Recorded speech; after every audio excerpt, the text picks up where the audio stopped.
Hi hello दोस्तों, स्वागत है आप लोगों का हमारे YouTube channel fair of knowledge में। दोस्तों आज हम बात करेंगे कि बहुपद का गुणा भाग जोड़ घटाव से पहले हम ये जानेंगे कि बहुपद होता क्या है। क्योंकि बहुपद का आप जोड़ करने जा रहे हैं, गुणा करने जा रहे हैं, भाग करने जा रहे हैं, जो भी करने जा रहे हैं, तो उससे पहले आपको जानकारी होनी चाहिए कि बहुपद होता क्या है। ठीक है दोस्तों, आपको स्क्रीन पे दिख रहा होगा कि बहुपद बहुपद चर और अचर राशियों से। बहुपद में दो राशि होती है, चर और अचर। दो राशियों से मिलकर बना होता है। तो बहुपद को परिभाषित कैसे करते हैं? चर के गुणांक तथा ऋणेतर घातांक के जोड़, घटाव या गुणन की क्रिया वाले बीजगणितीय व्यंजक को बहुपद कहा जाता है। ठीक है दोस्तों, ये तो कुछ समझ में नहीं आया होगा दोस्तों, क्योंकि ये बताया गया, तो बताई हुई चीज ऐसे समझ में नहीं आती। ठीक है दोस्तों, ये न्यूमेरिक है नहीं, तो इसको आप लिख लें, नोट कर लें कि बहुपद होता क्या है। एक दो बार नोट करेंगे तो आपको समझ में आ जाएगा। चर, अभी हम आपको आगे बताएंगे चर क्या होता है, अचर क्या होता है, फिर आपको अच्छे से समझ में आएगा कि बहुपद क्या होता है। तो बहुपद होता है चर के गुणांक तथा ऋणेतर घातांक के जोड़, घटाव या गुणन की क्रिया वाले बीजगणितीय व्यंजक को बहुपद कहा जाता है। अब बहुपद कितने प्रकार के होते हैं? दो, पहले भी मैंने बताया। चर और अचर राशियों से मिलकर बना होता है बहुपद। तो अचर बहुपद क्या होता है दोस्तों? बहुपद का ऐसा पद जिसका मान हमेशा स्थिर रहता है, वो अचर बहुपद कहते हैं। जैसे दोस्तों आपको दे दिया गया x cube minus 2x plus 5। अब इसमें ये एक बहुपद है दोस्तों, px, इसको हम px कह सकते हैं। ये एक बहुपद है दोस्तों। अब इसमें चर चर क्या है, अचर क्या है दोस्तों? चर और अचर, इसका पता लगाने के लिए आपको इसके बारे में जानना पड़ेगा। इसको परिभाषित, इसकी जो परिभाषा होती है वो जानना बहुत जरूरी है। तो वही मैं आपको समझा रहा हूँ, वही मैं आप लोगों को बताना चाह रहा हूँ कि कोई भी चीज़ पढ़ने से पहले उसके बेसिक को जान लो। बेसिक को जान लोगे तो आराम से गुणा भाग घटाव ये सब बहुत आराम से सीख जाओगे। इसमें कुछ भी नहीं है, सिर्फ बेसिक को जान लो। तो इसमें अचर राशि क्या है? अचर राशि होता है बहुपद का ऐसा पद जिसका मान हमेशा स्थिर रहता है। अब इसमें दोस्तों ये आपका एक बहुपद दिया हुआ है, इसमें किस चीज का मान? एक्स क्यूब का। एक्स क्यूब यक्स का तो मान अभी हमें पता ही नहीं है। जो ये दिया हुआ है बहुपद जो दिया है, इसमें तो यक्स का मान ही हम निकालेंगे। इसका मान तो बदल सकता है, 2 हो सकता है, 4 हो सकता है, 5 हो सकता है, कुछ भी हो सकता है। तो इसमें एक स्थिर मान किसका है दोस्तों? +5। ये जो 5 है इसी का मान स्थिर है, तो इसको क्या कहेंगे दोस्तों? ये अचर राशि है। तो अब इसको आप खुद से ही परिभाषित कर सकते हैं कि बहुपद में जिनका मान स्थिर रहता है वो अचर राशि कहलाते हैं। ठीक है दोस्तों, यहाँ तक तो आप लोगों को समझ में आ गया होगा। अब इसमें कुछ नोट भी है, ये भी आप समझो। अचर बहुपद वास्तविक या काल्पनिक दोनों हो सकते हैं। ये जो अचर बहुपद है ये वास्तविक भी हो सकता है, काल्पनिक भी हो सकता है। ठीक है दोस्तों, दूसरी चीज, अचर बहुपद का घात शून्य होता है। इसका घात, अचर जो भी बहुपद होंगे उनका कोई भी घात नहीं होता। जैसे ये चर बहुपद है, इनका घात आपको हमेशा दिखाई देगा बहुपद में। x की घात 3, x की घात 4, x की घात 5 या x 2x 5x, कुछ भी आपको ये दिखाई देगा। लेकिन अचर बहुपद में घात शून्य होती है। ठीक है दोस्तों, ये समझ में आ गया। अब चर बहुपद क्या होता है? ठीक है दोस्तों, जिसका मान बदलता रहता है, सेम थिंग। अब यही आपको बहुपद दिया है x cube minus 2x plus 5। अब इसमें पूछ लिया गया चर बहुपद कौन है। अब चर क्या है? इस बहुपद में दिए गए बहुपद में चर क्या है? अचर तो आप जान गए, जिसका मान स्थिर रहता है वो अचर है, और जिसका मान बदलता रहता है वो, अब इसमें एक्स क्यूब, इसका मान बदलेगा, ये आपका चर हो गया, -2x इसका मान बदलेगा, ये चर हो गया। ठीक है दोस्तों, बहुपद का ऐसा पद जिसका मान हमेशा बदलता रहता है वो चर बहुपद कहलाता है दोस्तों। तो चर बहुपद कभी काल्पनिक नहीं होता, ये जो है ये कभी भी काल्पनिक नहीं होता, और चर बहुपद को ए बी एक्स वाई इन सब चीज़ों से लिखा जाता है, प्रदर्शित किया जाता है। तो दोस्तों यहाँ तक समझ में आया बहुपद क्या होता है, बहुपद के प्रकार, दो प्रकार के चर अचर, ये तो आपको समझ में आया होगा। तीसरी चीज, कोई बहुपद दिया गया हो तो उसकी पहचान कैसे करें। अब इस तरह का कोई समीकरण दे दिया गया, अब कैसे जानेंगे कि ये बहुपद है कि नहीं है, ये भी जानना जरूरी है। आप सीख जाते हो गुणा करना, भाग करना, जोड़ करना, ये सब तो मैं आपको बताऊंगा बहुत ही आराम से, मात्र 10 मिनट में आप समझोगे। लेकिन पहले आपको ये जानकारी होनी चाहिए ये बहुपद है कि नहीं है, कैसे पता चलेगा आपको। तो उसके लिए आप ये थोड़ा सा नोट कर लें, ध्यान दें।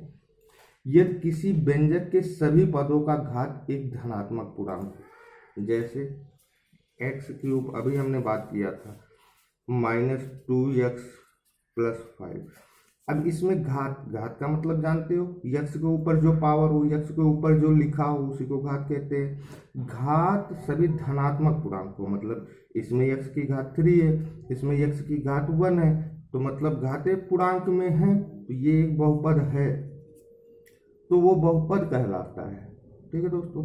अब दूसरी चीज, बहुपद मतलब कौन सा समीकरण, कौन सा ये इसमें क्या चीज होगा कि जो बहुपद नहीं कहलाता। ये तो मैंने आपको बता दिया कि अगर इसकी घाते पूर्णांक हो तो बहुपद कहलाता है, धनात्मक हो तो बहुपद कहलाता है। लेकिन बहुपद क्या नहीं कहलाता, कैसे पता चलेगा कि ये बहुपद नहीं है। यदि किसी व्यंजक का घात भिन्न, भिन्न मतलब 1/2, 5/2, 5/4, 6/2 या भिन्न के रूप में हो, x⁴ 1/2। ठीक है दोस्तों। अब x⁴ 1/2 ये -2x + 5 ये बहुपद नहीं है। अब इसको इस तरह कहीं नहीं लिखा तो इस तरह भी लिख सकते हो, √x - 2x + 5। That means √x मतलब x⁴ 1/2 है। या ऋणात्मक पूर्णांक हो या अपरिमेय संख्या हो तो वो बहुपद नहीं होता है। ठीक है दोस्तों, ये समझ में आया, पहचान भी करना आपको समझ में आ गया होगा दोस्तों, हमें जहाँ तक लगता है। अब दोस्तों इसमें दो चीज जो बहुत महत्वपूर्ण चीजें हैं उन पे ध्यान देना होगा। जिन चीज़ों को आप निगलेक्ट कर देते हो, छोड़ देते हो, ध्यान नहीं देते हो, वही सबसे ज़्यादा जरूरी चीज़ें होती हैं, उनको ध्यान दें आप। इसमें दो थ्योरम है दोस्तों, एक है शेषफल प्रमेय, एक है गुणनखंड प्रमेय। शेषफल प्रमेय यानी रिमाइंडर थ्योरम।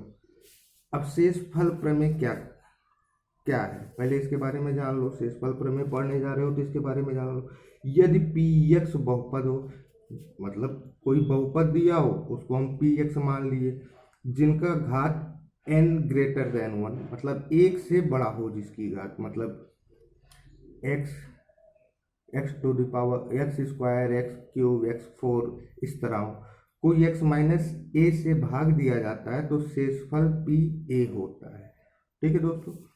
शेषफल प्रमेय क्या कहता है, यदि px बहुपद को जिसकी घात n > 1 को x - a से भाग दिया जाता है तो शेषफल pa होता है। अब ये तो आपको समझ में नहीं आया, आप इस तरह से देख लो। अब हम इसको सॉल्व करेंगे, एक एग्जाम्पल देखेंगे कि शेषफल प्रमेय क्या होता है, कैसे इनको सॉल्व करते हैं। तो कोई भी आपको बहुपद अगर दिया हो और उसको बोल दिया जाए कि आप उसका शेषफल ज्ञात करें, आप गुणा, हमारे बहुपद में दिया हुआ है कि जोड़ करना, बहुपद का जोड़, बहुपद का गुणा, बहुपद का भाग वगैरह वगैरह, लेकिन हमें ये इस टाइप के भी क्वेश्चन पूछ लिए जाते हैं कि एक बहुपद है x⁴ - 6x² + x³ + 5x plus 1, ये एक बहुपद दिया। अब इसमें पहचान कैसे करेंगे कि बहुपद है कि नहीं है, ये तो आपको दे दिया गया। अब इसमें बहुपद पहचान के लिए आपको पहले भी बताया था, सभी व्यंजक की घात जो भी है वो धनात्मक है, तो ये एक बहुपद है, इसका मतलब ये बहुपद है। तो क्वेश्चन है हमारा, ये दिए गए बहुपद को x-1 से विभाजित किया जाता है तो शेषफल ज्ञात कीजिए। ठीक है, ये बहुपद दिया हुआ है। अब हमें किससे विभाजित किया जाता है, x-1 से। अब कोई भी चीज बहुपद गुणनखंड कुछ भी निकालने के लिए पहले हम इसका शून्येतर निकाल लेते हैं। तो इसका शून्येतर क्या होगा दोस्तों, x-1 = 0, तो x बराबर क्या होगा दोस्तों 1। ठीक है दोस्तों, अब x की जगह हम 1 को पुट कर देते हैं। ठीक है दोस्तों, अब x⁴ था तो 1 का पावर 4 -6, x² था तो 1 का स्क्वायर, प्लस x³ था तो 1 का क्यूब, प्लस 5 × 1 + 1। ठीक है दोस्तों, अब ये हो गया 1, 1 का स्क्वायर 1 ही होता है, 6 + 1 + 5 + 1। अब क्या हो गया, ये भी प्लस है, जहाँ पे कोई भी चिन्ह ना दिया हो उसका मतलब प्लस होता है। तो 1 2 5 2 7 1 8, 8 - 6 बराबर क्या है दोस्तों 2। ये दोस्तों शेषफल है। अब इस प्रमेय से आपको पता चल गया कि दिए हुए बहुपद का शेषफल क्या आ गया, 2 आ गया, ये जो क्वेश्चन। ठीक है दोस्तों, अब आगे हम पढ़ेंगे गुणनखंड प्रमेय। गुणनखंड प्रमेय क्या होता है, फैक्टर थ्योरम। यदि px कोई बहुपद हो जिसकी घात n > 1 हो और x-a से भाग देने पर शेषफल pa = 0 हो, इसका मतलब वो बहुपद का गुणनखंड है। ठीक है दोस्तों, ये चीज़ आप ऐसे थोड़ा सा ध्यान दे लें। अभी हम एग्जाम्पल सॉल्व कराएंगे तो आपको पता चल जाएगा कि शेषफल प्रमेय क्या होता है, गुणनखंड प्रमेय क्या होता है। शेषफल तो पहले ही हमने बता दिया। अब हमारा बहुपद दिया हुआ है x³ - 3x² + 4x - 12। ठीक है दोस्तों, अब इसको हमें सॉल्व करना है कि x - 3 से हम इसको अगर इस बहुपद को भाग देते हैं तो हमारा ये क्या गुणनखंड है कि नहीं है। भाग देने पे कैसे पता चलेगा, भाग देने पे अगर इससे हम भाग इसको देते हैं और हमारा शेषफल 0 आ जाता है दोस्तों, इसका मतलब अगर 0 आ गया शेषफल तो ये इसका गुणनखंड है। ये गुणनखंड प्रमेय ही कहती है कि शेषफल pa = 0 हो तो ये इसका एक गुणनखंड है, ये प्रमेय बोलती है दोस्तों। तो ठीक है, हम देखते हैं शेषफल क्या आ रहा है। अभी हम शेषफल प्रमेय से निकाले थे तो हमारा शेषफल कुछ इस तरह आया था कि हम वैल्यू पुट किए थे तो शेषफल 2 आया था। इसका मतलब x-1 इसका गुणनखंड नहीं है, क्योंकि शेषफल आ रहा है। तो ये शेषफल प्रमेय से हम सॉल्व किए थे। अब गुणनखंड प्रमेय देख रहे हैं तो जैसी बात है कि इसका शेषफल 0 ही आएगा, क्योंकि ये प्रमेय है। लेकिन अगर आपको जांच करना हो गया, कोई बहुपद दिया है कि ये गुणनखंड है या शेषफल प्रमेय है, तो आपको इस तरह से सॉल्व करेंगे। ठीक है दोस्तों।